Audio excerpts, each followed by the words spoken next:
I am here with Jim Dix. Jim, welcome to the podcast. Thank you, John.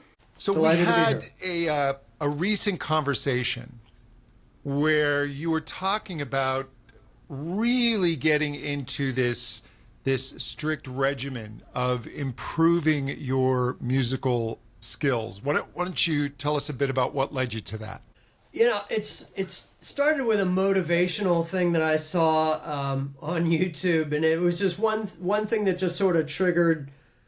I can't even explain why, but it got me thinking down the line of, okay, what does my ultimate optimal self look like, and how to create that, and a lot of it came down to paring down how I spend my time and the number of things that I pursue with that time, to do fewer things with excellence, and to be more active about recognizing when I'm spending time doing something that either someone else could do for me or doesn't need to be done at all, that kind of thing. And it also forced me into considering the foundations of everything that I'm doing, mainly singing and trumpet playing. And so I'm going back to both of those things, and I'm finding in the process that they're more alike than I ever realized. In fact, I've been doing some study with a new trumpet teacher that has got me considering for trumpet what also seems to be carrying to voice, which is the relationship of the impedance of the horn and its relationship to the sympathetic oscillation, well, the sympathetic vibration of the oscillator, in this case, the lips. Well, that translates to voice very well, as it turns out. And the degree to which I've been really overexerting with trumpet also carries to voice, especially with singing like high screamy rock stuff that I do a lot of. It's very easy to overdo it, to push too hard, even though I know intellectually I shouldn't. It's just, I find myself doing that anyway. But now, considering what I'm having to bring to trumpet, I'm re-engineering what I'm doing with voice, and it's making singing way easier. And I'm understanding now, okay, what am I really overexerting on, and what am I just letting physics do for me? And most of the stuff that I'm overexerting on would sound better if I allowed physics to work for me instead. That's a great point, because with singing, I tell singers this, one of the challenges is that once we create the sound wave and we set the vocal track, we're really just a passive vessel for this creation of energy that occurs in the vocal tract. And it's very hard to stay uninvolved with that. We like to get in and overwork things. And it's the same thing with the trumpet.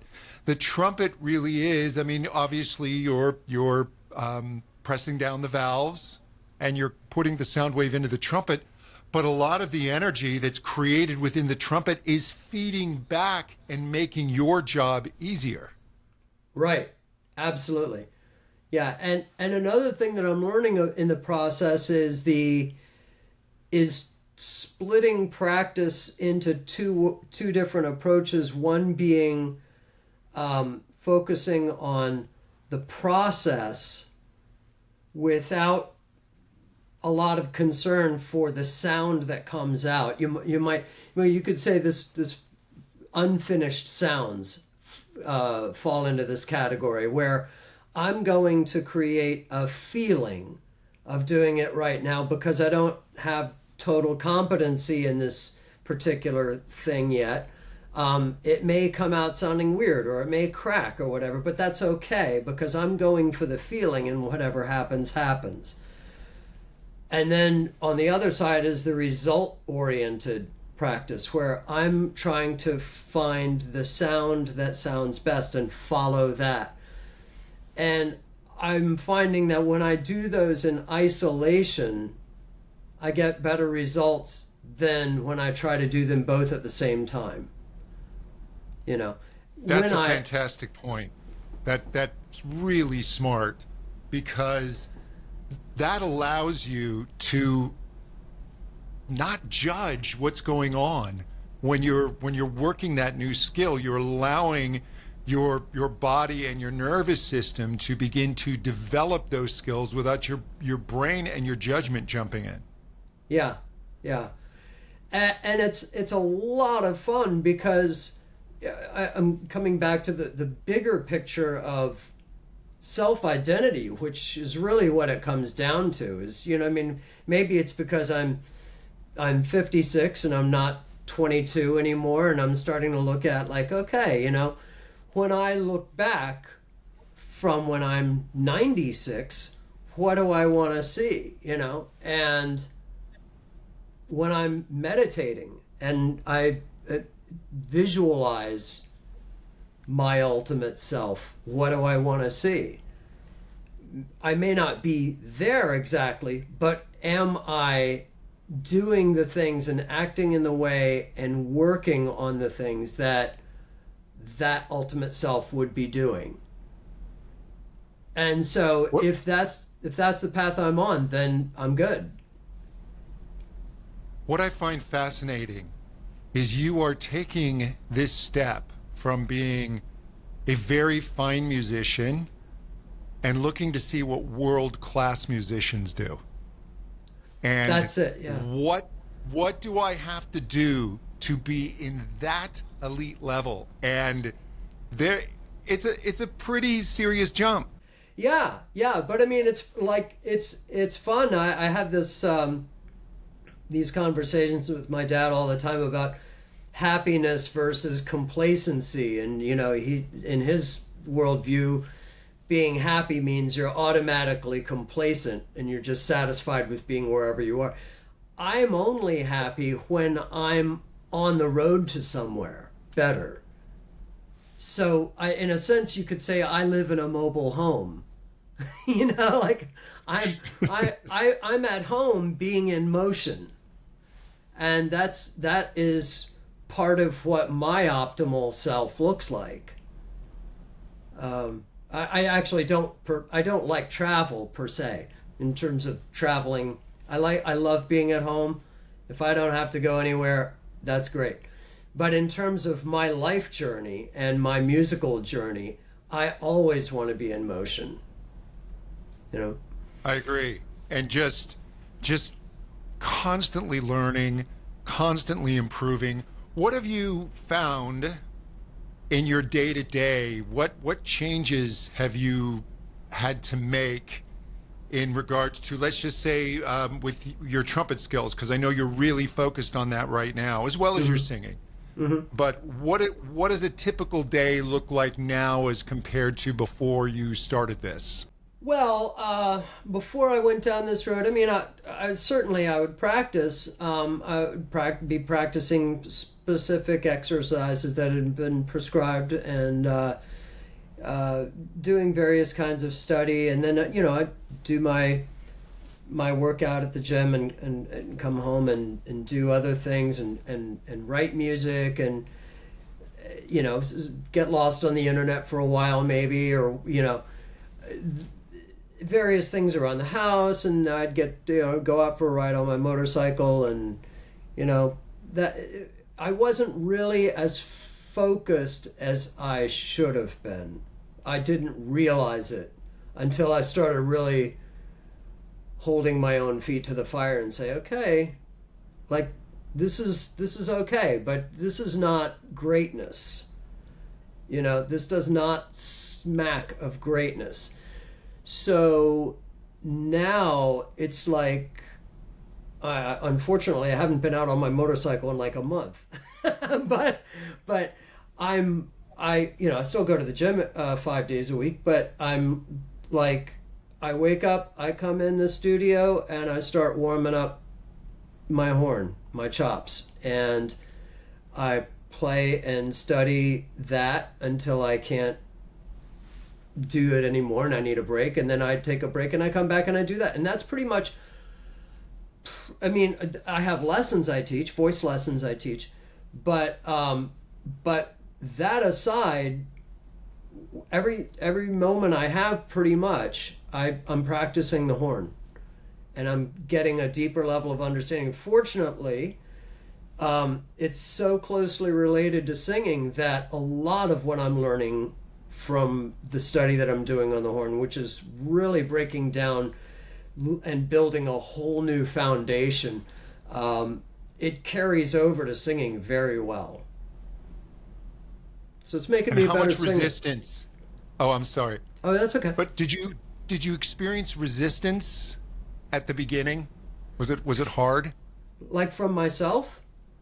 Yeah. When you start to just really painstakingly work, and then the brain, before it becomes accustomed to that, is almost screaming like, "Oh my gosh, maybe I should go check my email, or I need to bake cookies, or wash my motorcycle." Like, and it's very hard to be that focused and painstaking with something.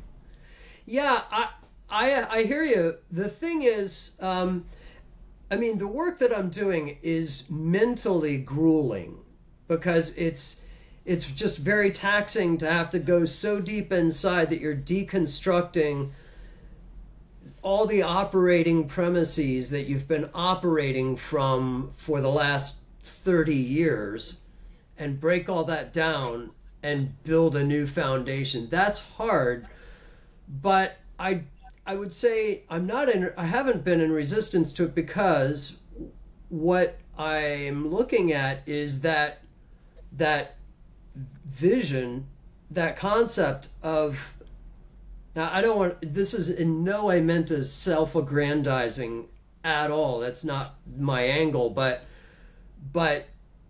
the concept of the great version of myself is so appealing, it's so exciting, that I'm glad to do all that tedious work. I'm glad to do all the exhaustive stuff. You know, I mean, it's like I can't hold myself back. I can barely pry myself out of the studio to go eat, because I'm just so excited about it. I bought a new trumpet. I'm like, I've got to get more of this, you know.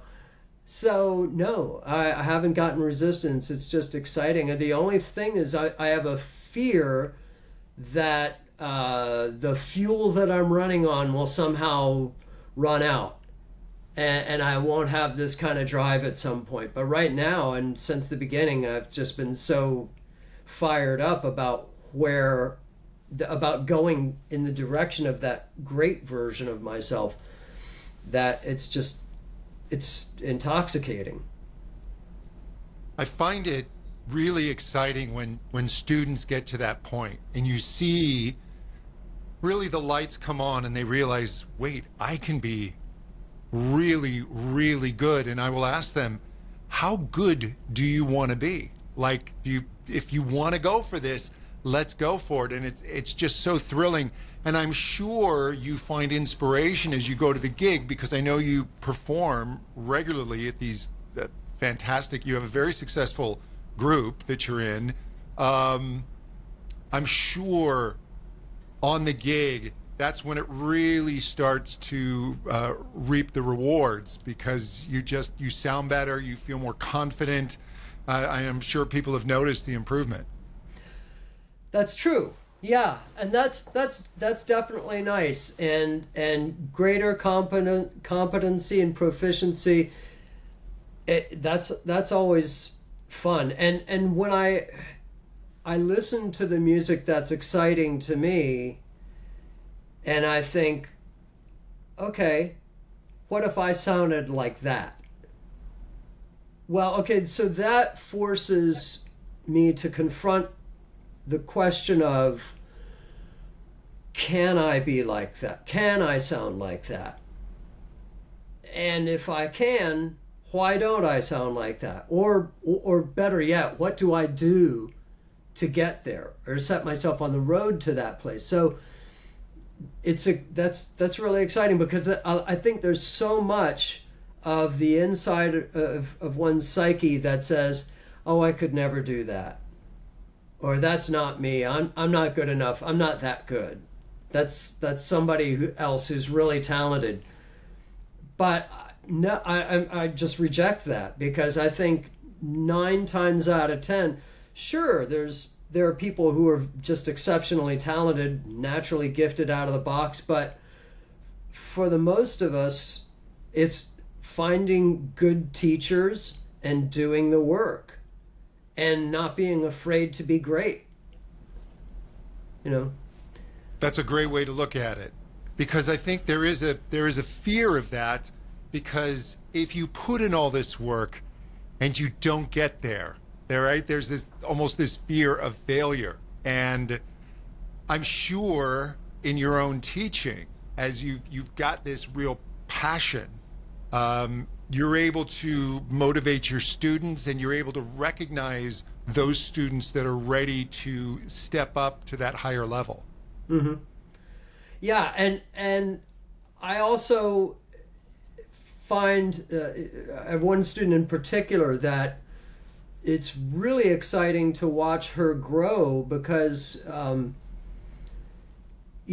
she didn't come in just like slamming hot right out of the gate, but she did the work. I mean, she studied what she needed to study. She's working hard, and she's not afraid of knocking on doors and getting the door slammed in her face or whatever. She gets positive feedback, she gets negative feedback, whatever feedback she gets, doesn't matter. She keeps on going.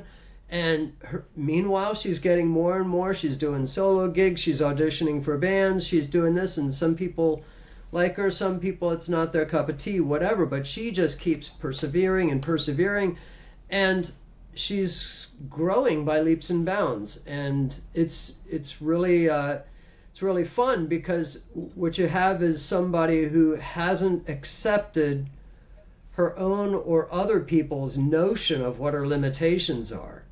That's a huge thing for me, is what do you think, the limitations we think we have, we may not even be aware of what our self-defined limitations are. But if you just say, I'm just going to go for it, and reality will show me if I really do have a limitation in this area. Reality will show it to me. I don't have to create it myself. If there's really a wall there, I'll bump into it.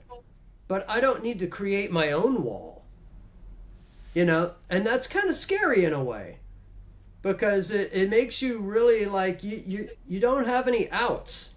You don't have, there's nothing letting you off the hook. If you just consider that you've got unlimited, unrealized potential, and whether you achieve that or something greater than what you are is just a matter of whether you're willing to get down and do the work.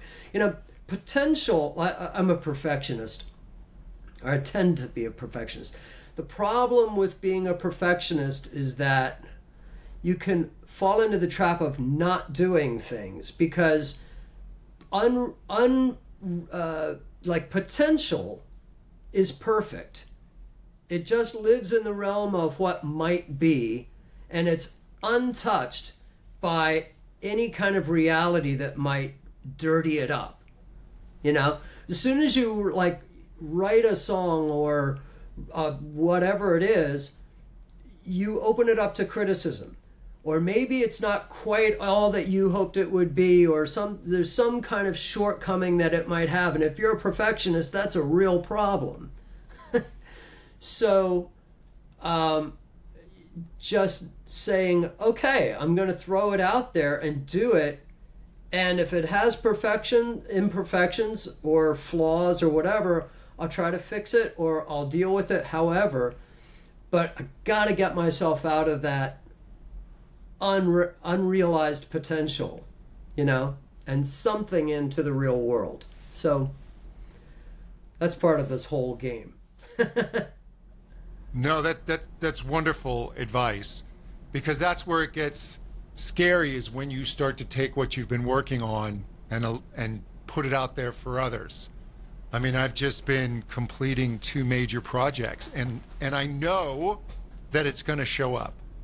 So as I come to the end, when the worry, the idea of, is it perfect enough, the imposter syndrome, all of those things, I'm on guard for them, so I can just say, no, this is going out there. And if there's something majorly wrong that comes back to me, I'll fix it. But yeah, it's you have to have the belief, and you just have to take the risks and not be afraid. So I think your message is absolutely fantastic. Where can people find out more about you? Well, JimDixVoiceStudio.com. And I'm also about to launch an original project, which is just my own stuff. It's Enzyme99.com. So that's, I've got a few songs on there now, and I'm going to be adding more soon. But yeah, there you go. That's great, Jim. Thank you so Thank you, much John. for being with us.